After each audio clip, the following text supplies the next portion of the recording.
म चाहिँ गाइस अब मुला बोकेर जानुपर्ने हो। यत्रो छ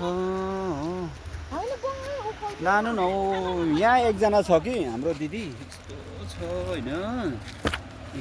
के टिपेको दिदी? लसुनको पत्ता।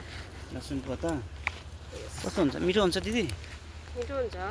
हेर्नु न के भन्छ उयो गरिबस्छ, टिप्नु जान्दैन के हो? राम्रो टिप्नु न दिदी। कति न कति मान्छे ननिकाल्नु है। के कति नपत्यो भोलि स्कुल जाँदाखेरि चिन्छ त माथि स्कुलमा। अहिले यहाँ यस्तो गर्छ गुरुआमा मान्छेले चाहिँ अब यहाँ काम गर्दैछ यसरी भनेर चाहिँ मान्छेले अहिले कसले उयो गर्छ? के कामसँग के आफ्नो वस्त्रसँग के मतलब छ? तपाईँ भोलि गएपछि स्कुलमा क्लास कन्डक्ट गर्दा कस्तो हुन्छ? चिन्छ? ल भोलि स्कुलमा जाने स्कुल जाने। आज छुट्टी बस्यो तपाईँ? हत्तु भएको छ आज बज्री बोक्दा हो। अन्त तपाईँ लोभ गर्छ अन्त हेल्थको लागि चाहिँ एकदमै राम्रो काम गर्नु भन्छ। तपाईँ काम गरिरहन्छ त अन्त त्यस्तो हुँदैन त अन्त गर्नु पऱ्यो नि काम। अन्त किन चाहिँ बेकार उयो हुनु होइन? आफ्नो स्वास्थ्यको लागि पनि त राम्रो के कसो हो गाइस होइन?